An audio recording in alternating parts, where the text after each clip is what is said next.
네, 여러분 안녕하세요. 이번 영상에서는 이제 저번 시간에 제가 생물자산 논리에 대해서 영상을 찍었었는데, 이제 그 논리에 대해서 여러분들이 어떻게 활용을 하면 될지 제가 문제를 하나 풀어드리도록 하겠습니다. 네, 이번 영상에서 그래서 2021년도 기출문제를 하나 풀 거고요.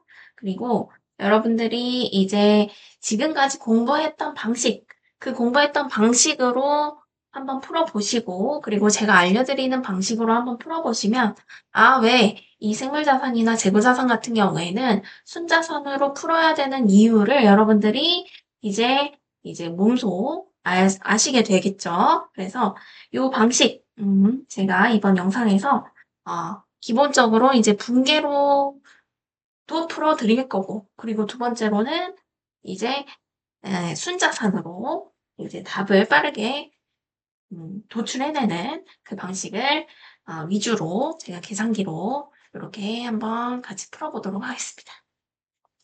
네, 이제 한번 해볼게요. 이거 같은 경우에는 그쵸. 항상 우리 1차 문제, 이게 이제 2021년도 1차 문제인데, 이 1차 문제를 보실 때에는 여러분들이 항상, 물음을 먼저 보시는 게 좋아요. 그래서 물음에서, 구체적으로 무엇을 물어봤는지, 물음이 가장 중요하기 때문에, 이렇게 빨간색으로 한번 적어볼게요. 무엇을 물어봤냐? 그쵸. X1년도 포괄손익 계산서상 당기순이익 증가액은 얼마인가? 라고 물었죠.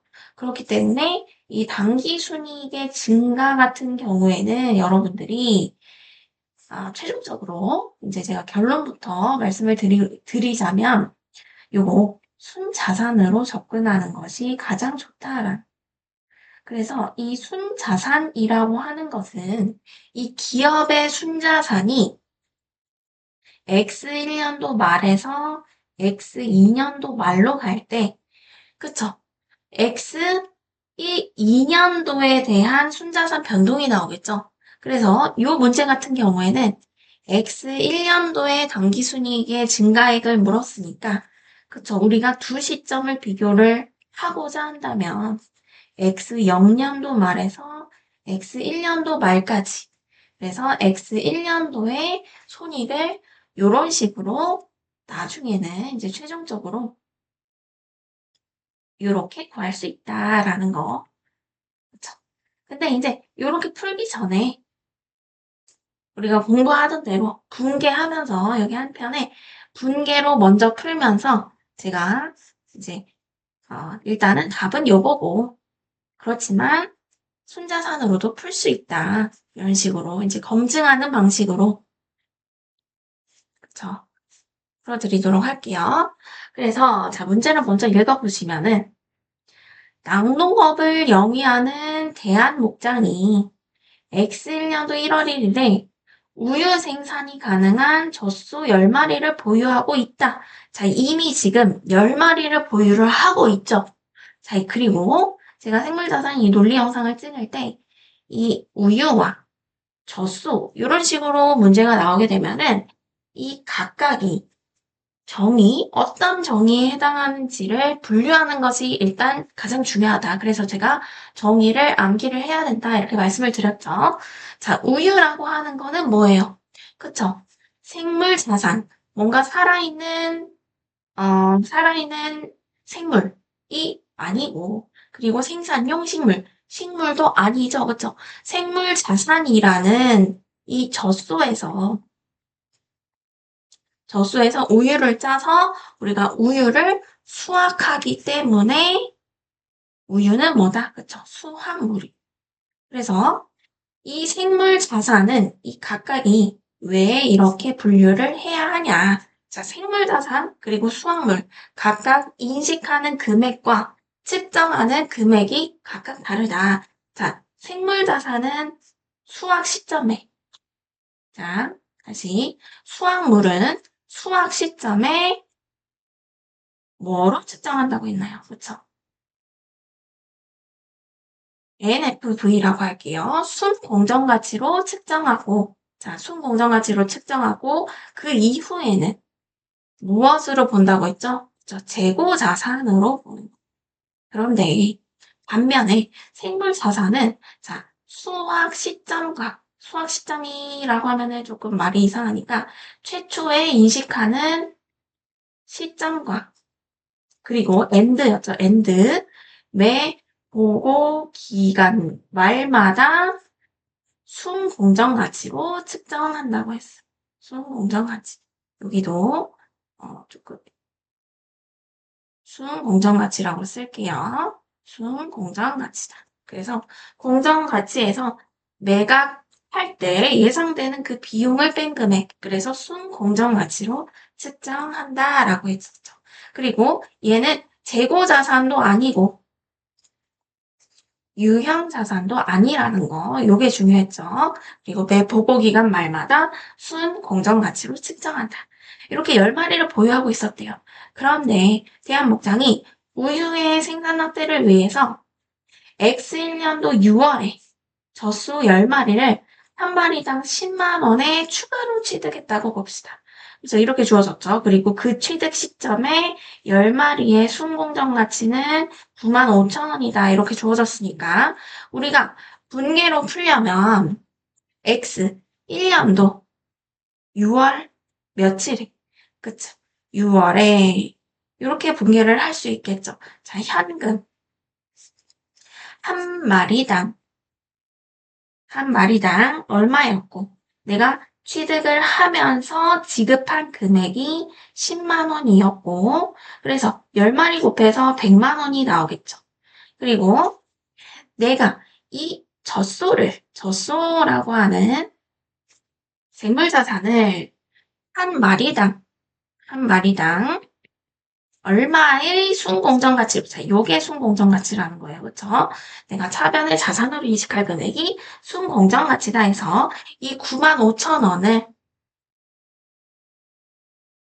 가지고 10마리 인식을 해야 되니까 95만 원이 되겠죠. 그러면 취득하는 시점에 벌써 이 젖소에 대한 생물자산 평가 손실이 나와요. 얼마만큼 차대 차이? 그쵸. 5만 원만큼. 이렇게 차변, 대변, 분계를 할 수 있겠죠. 자, 그 다음에 6월에 이렇게 분계를 하고, 두 번째. 한편, 대한의 목장은 X1년도에 100리터의 우유를 생산했고, 생산 시점의 우유의 1리터당 순공정 가치는 3,000원이다. 그리고 생산된 우유를 전부 X1년도에 거래처인 민국유업에 1리터당 15,000원에 판매했다. 이렇게 나왔으니까 X1년도 중에 또 뭐가 있어? 그쵸? 우유에 대해서 우유를 최초로 내가 취득하게 된 시점에 분계를 한번 할 거고 또 우유를 판매하게 된 시점에도 분계를 한번 할 수 있겠죠. 자, 100리터당 1리터당 순공정 가치가 3,000원이라고 했으니까 자, 우유를 인식한다. 자, 우유는 수확물이라고 했어요. 수확물. 자, 몇 리터에 대해서, 그죠? 100리터에 대해서 1리터당 얼마 생산 시점에 순공정 가치, 그죠? 요것도 우리 순공정 가치로 인식을 한다는 거예요. 얼마씩? 3,000원씩. 그래서 30만 원의 우유를 인식하면서 우유에 대해서, 그죠? 여기에서 이제 우유는 우리가 수확물이라고 했으니까 수확물에 대해서 평가 이익이 나타났다. 아니면 수확 이익이 나타났다. 30만 원 이렇게 되겠죠. 그리고 요거는 우리가 재고 자산이기 때문에 팔릴 때 어떻게 해야 되겠어요? 그쵸? 재고가 나가고 우유라는 재고가 30만 원이 나가고 매출 원가를 CGS를 인식을 하겠죠. 그리고 얼마에 팔았는지는 어떻게 나올까요? 5,000원씩, 리터당 5,000원씩 판매를 했다고 나왔으니까 현금 들어오고, 그리고 50만 원이 들어오고, 매출 50만 원으로 인식을 하면 되겠죠. 용어를 살짝 떼놓을게요. 자, 이거는 살짝 떼놓고, 그리고 이렇게 된다. 자, 50만 원의 매출을 인식한다. 이렇게 되겠어. 그리고 X 1년도 말에 현재 대한목정이 보유 중인 한 마리당 순공정 가치가 10만 원이다. 라고 한 경우에는, 그쵸? X 1년도 말에 보고기간 말에 젖소를 한 번 더 순공정 가치로 평가를 해야 되겠죠. 자, 이때 요거 자, 우리가 젖소가 X 1년도 말에는 총 몇 마리가 있는 거고, 그쵸? 내가 X 0년도 말에 X 1초에 보유하고 있던 10마리와 추가로 취득한 10마리, 합해서 20마리가 있는 거고, 그 20마리에 대한 순공정 가치가 얼마니까? 그쵸? 10만 원이니까. 그 10만 원을 곱해주면 얼마가 되겠어요? 그쵸? 200만 원이 되겠구나. 인데, 자, 지금 X 1년도 말에 평가를 하기 전에, 전에 북밸류는 얼마로 우리가 계산이 돼 있겠어. 그쵸? 최초에 내가 가지고 있었던 10마리를 보유하고 있었던 X 0년도 말의 순공정 가치. 10만 5천 원에 10마리와 그리고 추가로 취득했던 얼마에 대해서부터 요 젖소에 대해서 95만 원이 더해져야 되겠죠. 그렇죠? 그래서 10만 5천 원 10마리 그리고 95만 원의 합계 200만 원이 되니까 자 여기서 어떻게 되겠어요? 그쵸? 지금 내가 평가를 하고자 하는 금액도 200만 원이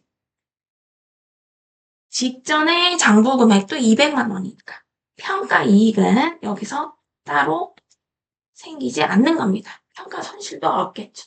자, 그러면 X 1년도에 지금 당기순이익에 미치는 영향을 구하고자 할 때에는 우리가 당기순이익에 미치는 영향만 더해주면 되는 거겠죠. 자, 어떤 것들이 있을까요?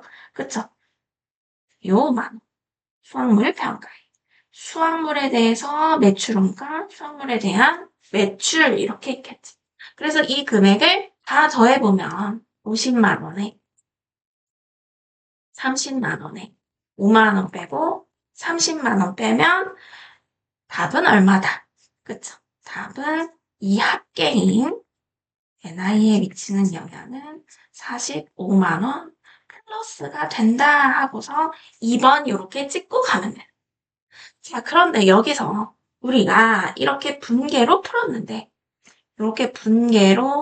풀었는데, 자, 이 한 문제를 위해서 이렇게 우리가 다 적고, 그쵸? 하나하나 분계까지 다 적어가면서 문제를 풀 이유가 있을까요? 그쵸? 결론은 없다 이거예요. 왜냐? 우리가 뭘 할 거니까. 그쵸? 순자산 접근법에 따라서 이 문제를 풀 테니까 라고 이제 한번 해볼게요. 자, 어떻게 이제 푸냐? 우리가 기존에 풀었던 거는 이렇게 풀었던 거는 살짝 지워주고 순자산 접근법으로 한번 문제를 굉장히 단순화해서 풀어볼게요. 이 단순화한 것이 중요하기 때문에 요거에 대해서 이제 색깔펜으로 간단하게 풀어보면 어떻다?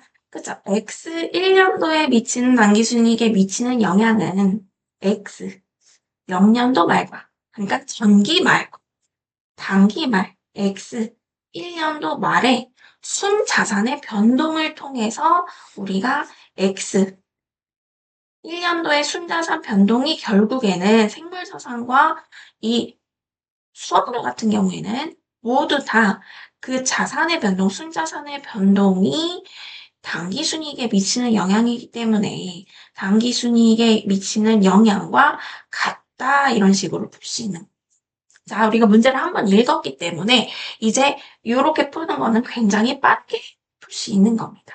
자, 한번 볼게요. 우리가 X 0년도에 몇 마리가 있었다고 그랬죠? 그렇죠. 10마리가 있었다고 했죠.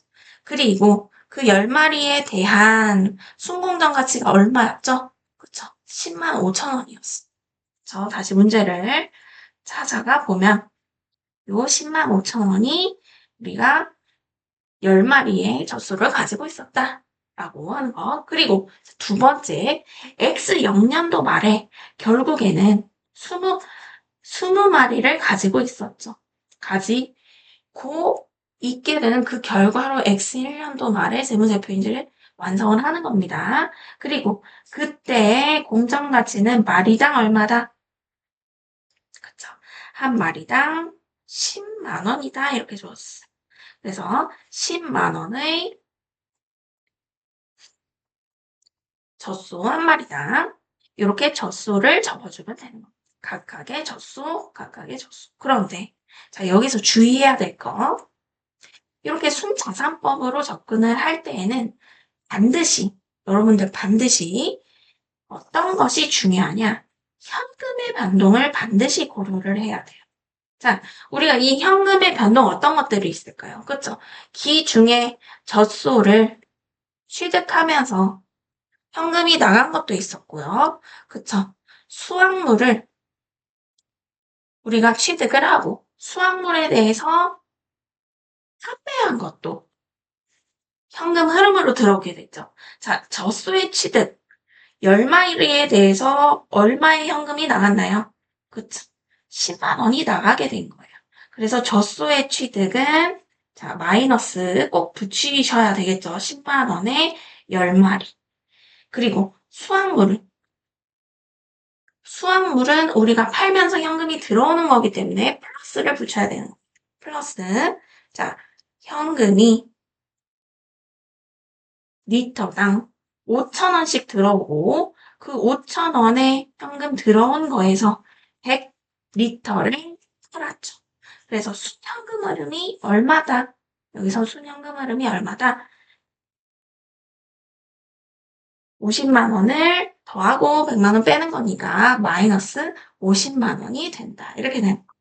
그래서 현금도 반드시 고려해줘야 된다. 마이너스 50만. 그래서 자 순자산이 X1년도 말에는 얼마가 남아있는 거고 그쵸? X1년도 말에는 요 두 개의 합 20마리에 10만 원씩 50만 원의 현금 나갔다 150만 원인 거고요. 그리고 이렇게 는으로 기 말에 넣어두는 겁니다. 기 말에 넣어두고 그리고 두 번째 기 초에는 얼마가 있었다? 그쵸? 10만 5천 원을 10마리가 있었다. 그래서 105만 원을 우리 M 플러스로 이렇게 기 초에 넣어주는 거. 그러면 우리가 계산기를 봤을 때도 기 말에는 여기 우리 GT에 들어가 있는 거고 그리고 MR에는 기초가 들어가 있는 거기 때문에 항상 기 말에서 기초를 빼면 되겠죠. 자 여기서 제가 두 번 들어가기 때문에 그쵸? 105만 원을 M 플러스로 기초에 넣어두고 기 말에는 GT에 넣어요. 그래서 GT 빼기 MR 하면 요 두 개의 차이가 뭐가 된다? 그쵸? 45만 원. 우리가 아까 풀었던 이 NI의 영향과 정확하게 동일해지는 거. 동일해지는 거죠. 이렇게 우리가 검증을 할 수 있어요. 그래서 문제를 빠르게 풀 때에는 순자산 변동으로 푸시면 되고 또 누군가가 문제를 풀었다. 혹은 이 값이 나왔다라고 한다면 순자산 변동으로 여러분들이 검증을 하실 수도 있는 겁니다. 이런 식으로 순자산 변동법을 활용해서 이 생물자산과 수확물에 대한 문제를 푸는 것을 이번 영상으로 찍어봤습니다. 네, 다음 시간에는 제가 다른 영상으로 찾아오도록 하겠습니다. 고생 많으셨습니다.